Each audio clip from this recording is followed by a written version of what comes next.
World Youth Day just completed, but overlooked was much of the content and the implications of the events themselves. And from it, what can we learn about the future of the Church? Here with reaction and analysis is the Papal Posse, editor-in-chief of the CatholicThing.org, Robert Royal, and canon lawyer and priest of the Archdiocese of New York, Father Gerald Murray. Gentlemen, thank you for joining us. On August 4th, World Youth Day featured the usual Via Crucis, the Way of the Cross, but this one was offered with young people performing a choreographed dance featuring a young girl extending outstretched arms in front of the cross. We'll show the video. One social media commenter referred to the blue structure there as looking like it was built in Minecraft. The station's meditations reflected on climate change and intolerance. Father Jerry, what do you make of the emphasis on climate change and intolerance? I thought World Youth Day was supposed to be focused on bringing youth to Christ. Yes, it is. It should be that, Raymond. Yeah, this focus on climate change, which is a topic that's really best handled by scientists and meteorologists, and then government officials, it should not be a main focus of Catholic activity. In fact, I think it reflects a secularization of church activities. You're right. We should be focusing on salvation, prayer, sacraments. That's really where we're supposed to be focused. Yeah, and the young people, from what I saw from some of the coverage, the young people, that's why they were there. They were clearly trying to have an experience with Jesus. Bob, your thoughts? Yeah, I think a lot of what went on distracted, obviously, from that main message. There seem to be some people in the hierarchy, in the planning administration, who think that this sort of thing attracts young people. And at a very superficial level, I suppose it does, this rap DJ and all this other stuff that we saw. But I think it points, and it not only distracts, it kind of points away from the main thing. And, I noticed that when the Holy Father came and he gave his first address at the World Youth Day, what he said was this. I want to quote this. He said, "Here, too, there are examples of young people who, with their cry for peace and their desire for life, lead us to break down the rigid fences of membership erected in the name of different opinions and creeds." Now, breaking down the so-called barriers between creeds, it seems to me, is giving away the distinctiveness of Catholicism and saying that something else is more universal than the universal church. And the things that these events seem to point toward are, we've talked about this before, welcoming LGBT, the environment, refugees, etc. When the World Youth Day used to be all about, and I think Father is right, that there was this hunger for among some of the young people who were there. But look, it's clear when you're saying we're breaking down the barriers between opinions and creeds. I don't even know what that could possibly mean. Does the church want to abandon its creed so that it can join some other group of indeterminate nature? Yeah, well, this is when you start to analyze what was said, what was done. There's a counter message here that I think what the participants went for, as that I saw over and over again. And look, when you look at that Via Crucis, I couldn't help but think of World Youth Day in Denver in 1993, and Reverend Mother Angelica's reaction to what she considered a blasphemous portrayal of Christ, her spouse, played by a young girl. This is how Mother put it. You can give nothing that builds. Everything you touch destroys. And you dare to depict Jesus as a woman. No. You're not going to be ordained as women. You have your rights. You have your church, obviously. But you have no right to stuff your truth or your lack of truth down everybody's throat. You have no right to depict Jesus as a woman when you know the mind of the church. You know how the church feels. Well, I've made my statement. I don't care whether you like it or not. It's time somebody said something about all these tiny little cracks that you have been putting for the past 30 years into the church. Father Jerry, that was 30 years ago, and she was talking about the previous 3 decades. What has changed?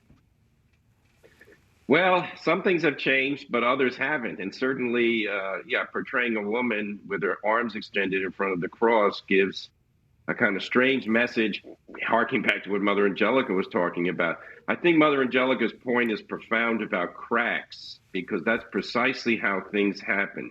It's not they don't destroy a building, with a bulldozer, but a crack here, a crack there, take a brick out, suddenly things are falling apart. As Bob said, creeds don't divide people, because the true creed of the Catholic Church unites people in Christ, who is the unique truth. So to say that we have to break down barriers between creeds, no, we have to break down barriers of unbelief. People who don't believe the creed are cut themselves off, or are cut off even without their own fault through their ignorance. So that's what we have to break down: ignorance and lack of belief. Yeah, you make a great point. Mother talked about that, the teaspoon poison that's being fed over time. It's a little bit here, a little bit there.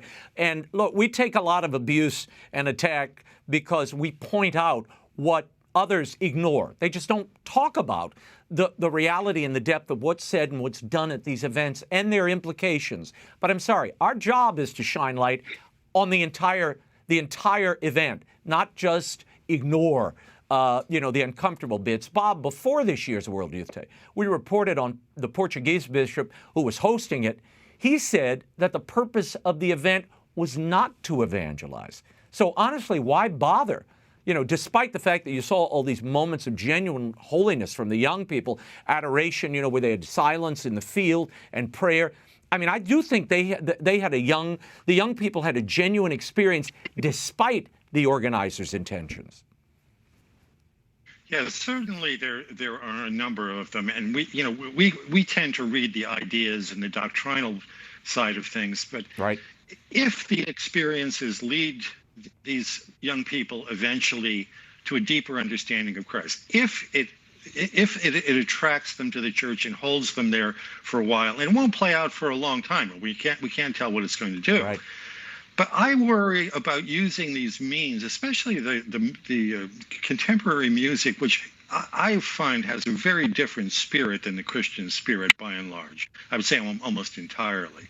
And so that stuff is fine for the priest who did it. It's fine for the certain type of people who like, contemporary, I don't even know what to call it, techno music, I guess is what they were calling it. But again, we're off focus somehow, as if the more universal thing is not the universal church, but it's some fratelli tutti that, as we talked about that document of the popes in the past, that sure, in a secular sense, we want to be peaceful with one another. We want to engage one another, but we don't engage one another, and we don't affirm one another's cultures and beliefs by saying, oh yes, we're going to go past your creeds. I mean, if you tell, let's say, a Buddhist, okay, we're going to go past your Buddhism and find a common ground in some other place, there may be a common good.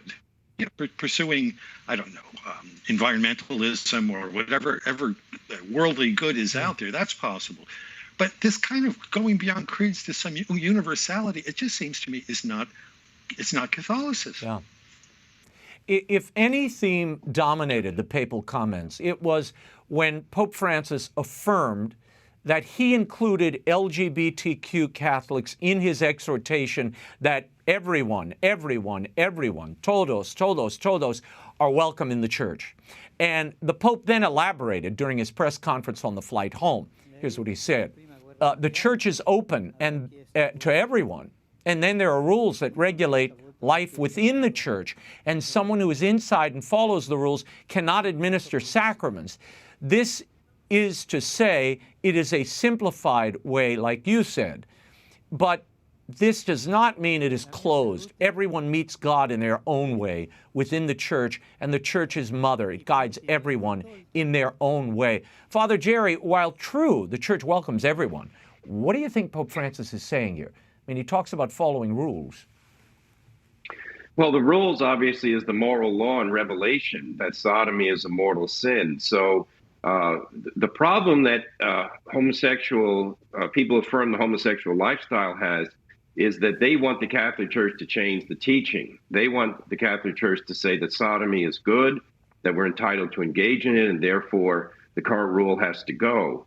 That's why, the Catholic Church in this troubled time is constantly under assault by the woke culture, because we will not accept immorality in the church. We certainly won't teach it. So it's very confusing for the Pope to say everybody's welcome, which of course is true, but not everyone's ideas are welcome. You can't say that people who consider sodomy to be a good thing have a good idea. They don't. They have a wrong idea. It contradicts revelation and the natural law. So what happens here, unfortunately, the impression is given that if a priest gives the doctrinal explanation in his parish, that he's unwelcoming. And if he, in Germany right now, we had the Cardinal Wolke sanctioned a priest who gave a blessing to homosexual couples in his church. But bishops from other dioceses said, we're not going to sanction priests to do that. So this kind of is the confusion that happens when the Pope says everybody's welcome, because they take it to mean everyone's welcome and we can do whatever we want. You can't. If you go against God's law, you are not being a good shepherd. And those bishops in Germany who are not sanctioning priests are not good shepherds. Mm-hmm. I want to move on to another story before we run out of time. Pope Francis wrote a letter. It really dovetails into what you're talking about.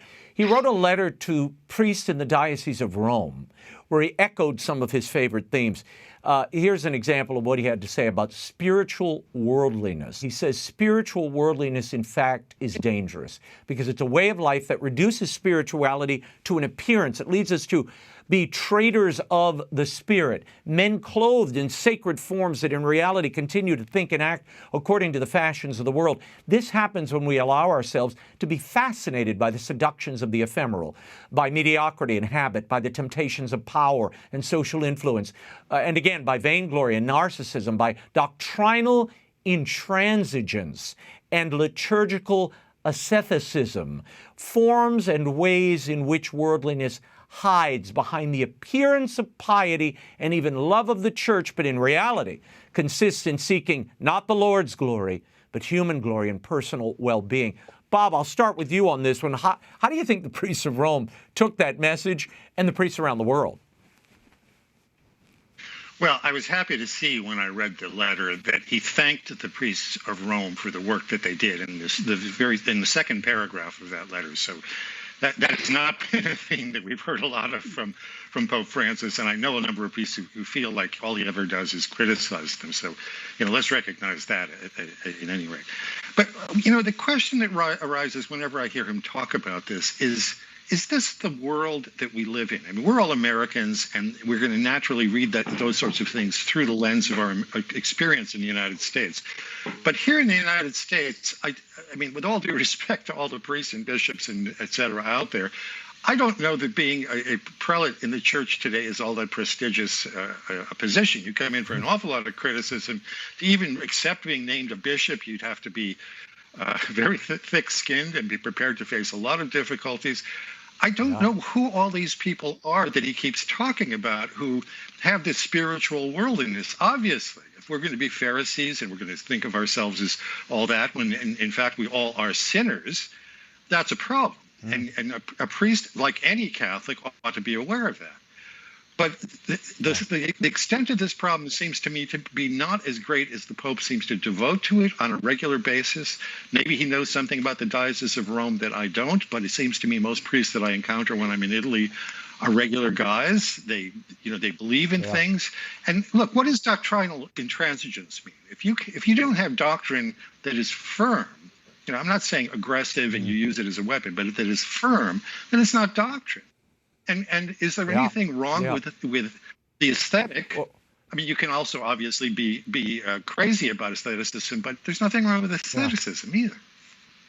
Father, let's talk about that. The Pope does attack liturgical aestheticism, again, taking swipes at the traditional form of the liturgy, and he seems to be lasering in on what he calls doctrinal intransigence. If there's no doctrine, why bother with the church at all? At one moment he talks about following the rules, Father. In the next breath, he says the rules are somehow destroying the church. Right. Well, doctrinal intransigence is unfortunately a caricature of doctrinal fidelity or steadfastness. You know, we praise many of the saints because they were defenders of the faith. They were steadfast. You know, the saints who were called to deny Christ or the teaching of the church, and then they went to their death. So doctrinal intransigence is a way to caricature priests who will not bend to the doctrines of the day. As regards the liturgy, yeah, the Pope doesn't like the old Mass. We know that from what he said. But I think he misinterprets those who do like the Mass as somehow being what we call aesthetes, meaning people who delight in beauty for its own sake and have, you know, notions of what is beautiful, which detract from the reality. I don't think that's the case at all. You know, I'll speak as someone who attended 2 years ago a pontifical high Mass celebrated by Cardinal Burke with all of the beauty and splendor of a great choir. And I was at this Mass as a priest in choir, and I was floored. I was stunned because everything was laid out according to the rubrics. Everyone acted their role. But what got the greatest attention? When the Cardinal consecrated the Most Holy Eucharist and held up the host, the entire church was silent except for the bells. That's not aestheticism. That's a living expression of faith. And thank God that we have this beautiful gift of the old Mass. And, you know, I think the Pope really has to rethink his hostility to it. Yeah, no, when you hear that choir, you know, when you hear that beautiful Gregorian chant and those magnificent silences in that Mass, it strikes you. The beauty is striking. I mean, it stuns you in some ways after what you see throughout your daily life on the street and in the world. Another interesting pronouncement this week was Pope Francis's interview with a Spanish news outlet, where he touched on his soccer skills. He played in the back as a goalie, but he also went after people with so-called right-wing ideologies, calling them the most dangerous faction in the church. He then called for a generation of priests who played soccer, quote, instead of going into communities to preach. We need normal seminarians with their problems who play soccer and who don't go to the neighborhoods to dogmatize. I'll start with Father, since he's most directly affected by this, Bob, and then I'll come to you. Father Jerry, you boning up on your soccer skills out there? Well, I actually prefer ice hockey, but I'm retired from that at my age. But no, I think sports are great, but there's no necessary counterposition. In fact, to talk about priests who go and dogmatize, unfortunately, this goes back to what we said earlier about liturgical intransigence. The Pope is caricaturing people who preach the fullness of the creed. And this will upset people who deny the creed. And this pontificate, unfortunately, given the treatment, for instance, of Father James Martin, Father Martin is always criticizing the church's teaching on homosexuality. He wants the church to change the catechism. He's not alone in that. I prefer to say what Christ has revealed and what the natural law teaches must be affirmed and must be preached. And dogmatizing, that's that dogmatized. This is not what preaching the truth is. You know, I've worked with Courage with people who have homosexual problems. They love to hear the truth of the gospel and see how it brings liberation and freedom. Instead, what are we getting? Well, please, don't say things that'll upset people. That's dogmatizing and intransigent. Holy Father, I think this is not what we need to hear. I think you've missed the point here. Bob, are we talking about seminarians or soccer chaplains? I'm not sure what the Pope is advocating here. Listen, I know a lot of seminarians, and they play soccer, or they play football, or they play baseball. They're regular guys. Mm-hmm. I'm repeating myself, but I want to know how many people are actually going into neighborhoods and dogmatizing. If they're going into neighborhoods to kind of solve social problems. They're social workers. They're not priests. And so in this day and age, I think we're Americans, and if we take the balance of what we see in the world, if there's any danger to the church, it isn't some crazy growing group of right-wing people with, he says, weird ideas in their heads. It's the slipping away of all truth. The slipping away of the historic reality of the faith. So, you're pointing to one small problem, but a very large problem is escaping the notice here. Yeah. And Bob, when you talk to priests in Europe, the United States, Canada, Asia, Africa, the big thing, afflicting most of them is isolation and loneliness, a lack of fraternity. These things are never addressed. And forgive me, but when I was looking through pictures of the Pope's closest collaborators and considered those soccer comments, with all due respect, they don't exactly look like Cristiano Ronaldo or David Beckham to me, but I'll leave it there. Gentlemen, thank you very much for taking time out, and we will check in with the Posse very soon.